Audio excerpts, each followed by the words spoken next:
اعوذ باللہ من الشیطان اللعین الرجیم بسم اللہ الرحمن الرحیم السلام علیکم ورحمۃ اللہ وبرکاتہ۔ اللہ تبارک و تعالیٰ کا شکر ہے کہ اس نے مجھے یہ توفیق عنایت فرمائی کہ میں کراچی سے تاج العلماء مولانا محمد نقی نجفی علی اللہ مقامہ کا پوتا علی احمد آپ کی خدمت میں حاضر ہوں، سورہ مبارکہ سجدہ کے آخری رکوع کی آیت کے ساتھ۔ سورہ سجدہ قرآن مجید کا 32 نمبر کا سورہ ہے اور اس کے 3 رکوع ہیں۔ اس کے تیسرے رکوع میں 8 آیات ہیں جن کے نمبر ہیں 23 سے لے کے 30 تک۔ آیت نمبر 23 سے تلاوت کا میں شرف حاصل کر رہا ہوں۔ اعوذ باللہ من الشیطان اللعین الرجیم، بسم اللہ الرحمن الرحیم، وَلَقَدْ آتَيْنَا مُوسَى الْكِتَابَ فَلَا تَكُنْ فِي مِرْيَةٍ مِّن لِّقَائِهِ وَجَعَلْنَاهُ هُدًى لِّبَنِي إِسْرَائِيلَ۔ ترجمہ۔ اور یہ حقیقت ہے کہ ہم اس سے پہلے موسیٰ علیہ السلام کو کتاب دے چکے ہیں، لہٰذا اب اسی جیسی چیز کے ملنے پر تمہیں کوئی شک نہیں ہونا چاہیے۔ اس کتاب کو بھی ہم ہی نے بنی اسرائیل کے لیے ذریعہ ہدایت بنایا تھا۔ تفسیر تبیان میں لکھا ہے کہ حضرت ابن عباس نے فرمایا کہ آیت کی ضمیر تو حضرت موسیٰ علیہ السلام کی طرف پھرتی ہے، مگر جناب رسول خدا صلی اللہ علیہ وسلم ختم مرتبہ صلی اللہ علیہ وسلم سے کہا جا رہا ہے کہ آپ صلی اللہ علیہ وسلم کو اس میں کوئی شک نہیں ہونا چاہیے، کیونکہ آپ صلی اللہ علیہ وسلم شب معراج موسیٰ علیہ السلام سے ملے تھے۔ تفسیر ماجدی میں لکھا ہے کہ پھر بعد میں جو غیر معین مخاطب فرمایا، اس کا مطلب یہ ہے کہ کسی کو بھی شب معراج میں جناب رسول خدا صلی اللہ علیہ وسلم اور حضرت موسیٰ علیہ السلام کی ملاقات میں شک نہیں کرنا چاہیے۔ آیت نمبر 24، وَجَعَلْنَا مِنْهُمْ أَئِمَّةً يَهْدُونَ بِأَمْرِنَا لَمَّا صَبَرُوا وَكَانُوا بِآيَاتِنَا يُوقِنُونَ۔ ترجمہ۔ نیچے کہ ان میں سے ہم نے امام یعنی پیشوا، رہبر، نمونہ عمل بنائے جو ہمارے حکم سے ہدایت کیا کرتے تھے، جبکہ انہوں نے صبر کیا اور ہماری باتوں، دلیلوں اور آیتوں پر پورا یقین کرتے تھے۔ کتاب کے فوراً بعد امام بنانے کا ذکر بتاتا ہے کہ ہدایت کے لیے کتاب کافی نہیں ہے۔ نیز معلوم ہوا کہ امام بنانا خدا کا کام ہے، اجماع یا شورا کے ذریعے سے امام نہیں بنتا۔ امام کا کام فتوحات یا حکومت کرنا نہیں ہوتا، بلکہ خدا کے حکم اور اجازت سے ہدایت کرنا ہوتا ہے، اور امام اس کو بنایا جاتا ہے جو صبر یعنی کمال عمل اور یقین یعنی کمال علم پر فائز ہوتا ہے۔ حضور اکرم صلی اللہ علیہ وسلم نے فرمایا، میں شاہد علم ہوں اور علی علیہ السلام اس کا دروازہ ہیں۔ فرزند رسول خدا صلی اللہ علیہ وسلم حضرت امام حسین علیہ السلام سے روایت ہے کہ کیونکہ علم خدا میں یہ گزر چکا تھا کہ آل محمد علیہ السلام پر مصیبتیں پڑیں گی اور وہ ان مصائب پر کمال صبر کے ساتھ صبر کریں گے، اسے خدا نے ان کو امام مقرر فرمائے۔ تفسیر صافی میں بھی لکھا ہے اور تفسیر قمی میں بھی لکھا ہوا ہے۔ آیت نمبر 25، ان ربک هو یفصل بینہم یوم القیامۃ فیما کانوا فیہ یختلفون۔ ترجمہ۔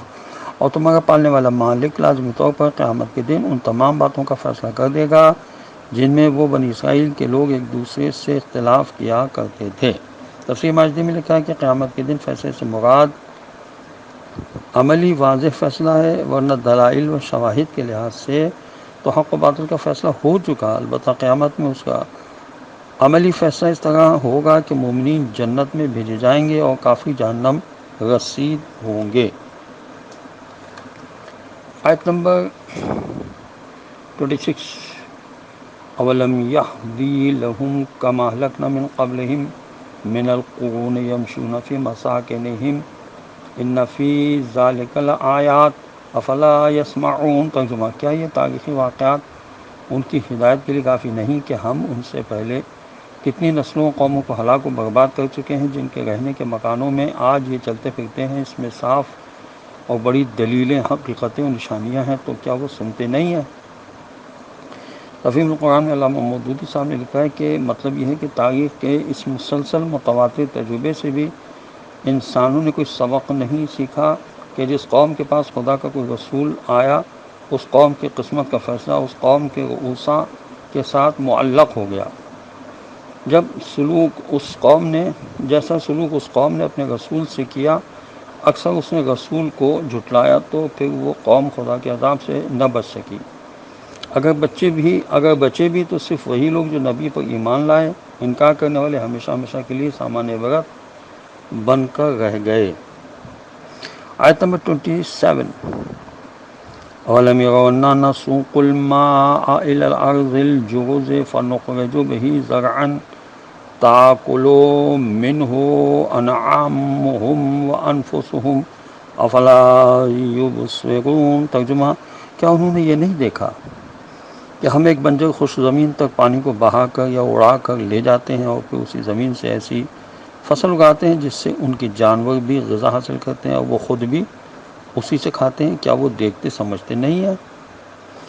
اگر سیاق و سباق پر غور کیا جائے تو واضح ہو جائے گا کہ یہاں ذکر حیات بعد الموت کا نہیں ہو رہا ہے، بلکہ اس آیت میں ایک لطیف اشارہ ہے کہ جس طرح ایک بنجر خشک زمین کو دیکھ کر آدمی کو یہ خیال ہوتا ہے کہ بھلا ایسے مردہ زمین کبھی زندہ ہو کر لہلہا سکتی ہے، مگر خدا کی بھیجی ہوئی بارش کا ایک چھینٹا اس زمین کا رنگ ہی نہیں بلکہ سب کچھ ہی بدل کر رکھ دیتا ہے۔ بالکل اسی طرح اسلام کی تحریک شروع میں بالکل چلتی دکھائی نہ دیتی تھی، مگر خدا واحد کی قدرت کی عظمت نے ایک ہی کرشمے سے اسلام کو ایسا پروان چڑھا کر پھیلا دیا کہ آج پوری دنیا حیران و ششدر رہ گئی۔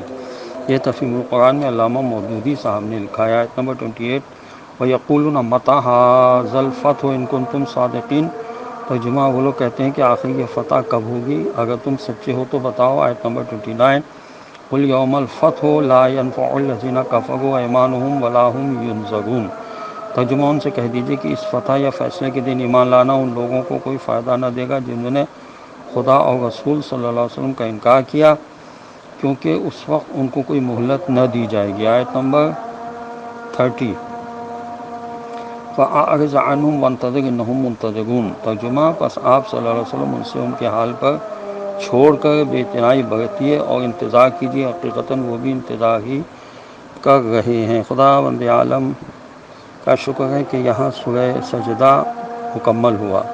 خدا بند عالم کی بارگاہ میں دعا ہے کہ پروردگار ہمیں قرآن پڑھنے، سمجھنے اور اس پر عمل کرنے کی توفیق نصیب ہو، اور وارث قرآن حضرت امام زمانہ عجل اللہ تعالیٰ فرجہ شریف کا جلد ظہور ہو، اور خدا ہمیں ان کے اعوان و انصار میں شامل ہونے کی توفیق نصیب کرے۔ وآخر دعوانا ان الحمد للہ رب العالمین، وصلی اللہ علی محمد وآلہ الطیبین الطاہرین المعصومین المظلومین، والسلام علیکم ورحمۃ اللہ وبرکاتہ۔